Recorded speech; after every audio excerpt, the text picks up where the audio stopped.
Imagine construir uma cidade do zero. Não no papel, não em maquete, mas de verdade. Num lugar praticamente inexplorado no interior do Brasil. No início dos anos 50, onde hoje está Brasília, era apenas uma vasta planície no centro-oeste do Brasil. Pouco desenvolvida e longe dos grandes centros urbanos. Mas a ideia de levar a capital do país para lá não surgiu do nada. Desde a Constituição de 1891, a primeira da República, já estava prevista que a capital deveria ser transferida para o centro do país, justamente de modo que integrasse melhor todo o território nacional. E obviamente o plano ficou décadas no papel, até que alguém que teve muita coragem foi lá e decidiu tirar a ideia da gaveta. Menos de uma década depois da decisão, aquela planície vazia se tornaria o centro da política do país. E em tempo recorde. Mas a pergunta que fica é, por que abandonar o Rio de Janeiro, que é uma cidade com simbolismo muito grande, uma cultura, infraestrutura, para criar uma capital num lugar que até então não era nada desenvolvido? Brasília representava unir o país, integrar o vasto território nacional em um só lugar, distribuir melhor a riqueza de um país tão grande e quebrar a dependência só das cidades litorâneas. E a resposta para isso passa por Juscelino Kubitschek,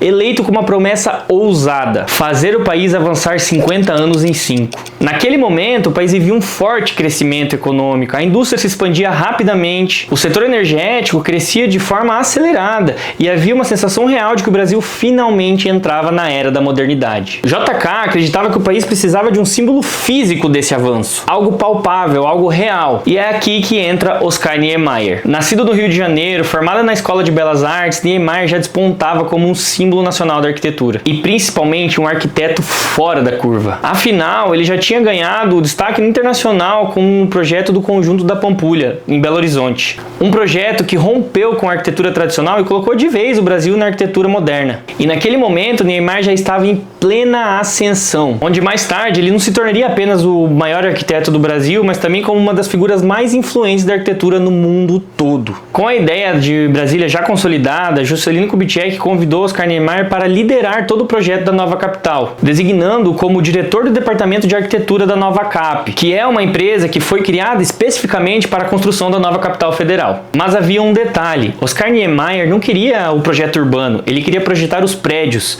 os edifícios, o que marcaria uma era da arquitetura. Ele queria criar as estruturas que dariam identidade e cultura para Brasília. E para resolver isso, em 1957 foi lançado um concurso nacional de urbanismo. Foram apresentadas 26 propostas. E a última proposta foi apresentada por Lúcio Costa. Sem maquetes complexas, volumes extravagantes, apenas croquis feito à mão e um memorial explicando cada detalhe da proposta. E foi assim que nasceu o Plano Piloto de Brasília. Uma cidade inspirada em forma de cruz, ou melhor, em avião, com vias largas, setores muito bem distribuídos e pensadas para não ter congestionamento. E assim, ao lado de Oscar Niemeyer, Lúcio Costa se tornou fundamental para o desenvolvimento urbano da capital. Em 1956, ao anunciar o início das obras, Juscelino Kubitschek realizou um dos discursos mais marcantes da história do Brasil. E ele disse que escolheu aquela região como o cérebro das novas decisões e do futuro do Brasil. E o primeiro passo para o início da construção foi preparar o terreno, e não foi nada fácil. O terreno era todo irregular, eles tiveram que fazer muita terraplanagem para poder nivelar isso. Sistemas de drenagem para controlar a água das chuvas. A construção da barragem do Lago de Paranoá, que ajudaria a regular o clima e fornecer água para as regiões da cidade. Nada ali era simples, tudo era muito difícil. Era cerrado, poeira, relevo totalmente irregular e isolamento total de outras regiões. Mas também, obviamente, era a tela perfeita em branco para iniciar uma nova história. Brasília não foi feita por poucos, foi feita por milhares de pessoas. Mais de 60 mil trabalhadores, conhecidos como candangos, vieram de todo canto do Brasil para trabalhar exclusivamente na obra. Eles viviam em condições extremas e muito duras. Acampamentos improvisados, sem infraestrutura básica, sem saneamento, jornadas longas de trabalho e desafios contínuos durante toda a construção. Infelizmente, muitos desses nem chegaram a ver Brasília pronta. Por conta das condições adversas, muita gente adoeceu, teve acidentes e houve até mortes. A contribuição dessas pessoas para a construção da nova capital foi tão essencial que hoje eles têm um monumento exclusivo para eles na Praça dos Três Poderes.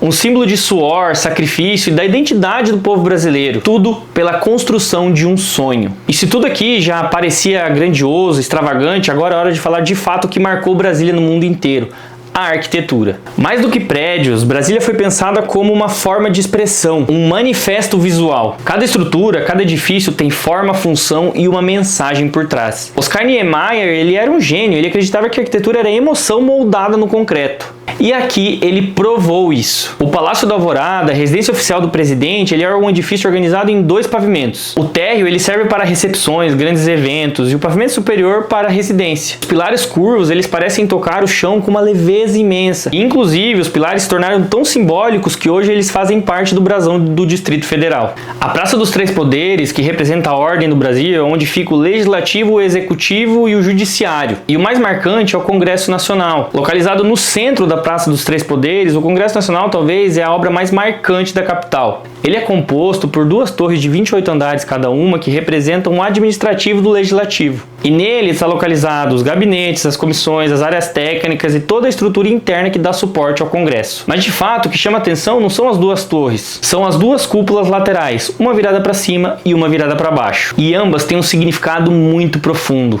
A cúpula virada para cima representa os deputados, a ideia de que ela está aberta para o povo, voltada para o céu, como um símbolo de escuta e acolhimento de todas as demandas populares. Afinal, os deputados representam o povo. E a forma côncava expressa esse diálogo direto com a sociedade. A cúpula voltada para baixo, ela representa o Senado Federal. Aqui a arquitetura transmite firmeza, autoridade. Aqui a arquitetura representa a estabilidade, introspecção e firmeza, como se estivesse para dentro, fechada, em reflexão, representando a ponderação dos estados federativos. A ideia é que seja um equilíbrio que segura a base de todo o sistema. E essa composição, as torres, a cúpula para baixo e a cúpula para cima, ela não é por acaso. Ela cria uma harmonia visual que reflete a dualidade do poder legislativo. Movimento e estabilidade, debate e decisões, e o povo e a federação. A Catedral Metropolitana de Brasília, ela contém 16 colunas na fachada que representam mãos levantadas para o céu. A entrada da catedral conta com as esculturas dos 4 evangelistas, Mateus, Marcos, Lucas e João, de forma que eles estão guiando simbolicamente quem está entrando. E o interior é uma experiência quase que espiritual, onde os vitrais refletem toda a luz colorida para dentro dos ambientes. Brasília, ela não é só urbanismo, ela definitivamente é a arte, simbolismo e muito significado. No dia 21 de abril de 1960, Brasília foi oficialmente inaugurada. E sim, a data escolhida é uma homenagem ao Mártir da Inconfidência, Tiradentes. É um símbolo da luta pela liberdade do Brasil. O momento da inauguração foi histórico. JK levantou a bandeira do Brasil em celebrações que marcaram o início de uma nova era. Vários artistas estiveram presentes para mostrar que Brasília não era apenas uma representação política, mas era também uma representação cultural da arte. E principalmente a esperança de um novo país. Décadas depois, Brasília foi reconhecida pela Unesco como um patrimônio cultural da humanidade, por seu urbanismo inovador e a sua arquitetura ousada. E de fato, isso foi um marco para o século XX. Hoje, Brasília é muito mais do que uma cidade planejada, ela é o símbolo do Brasil moderno. E isso prova que visão, planejamento e trabalho coletivo pode transformar o impossível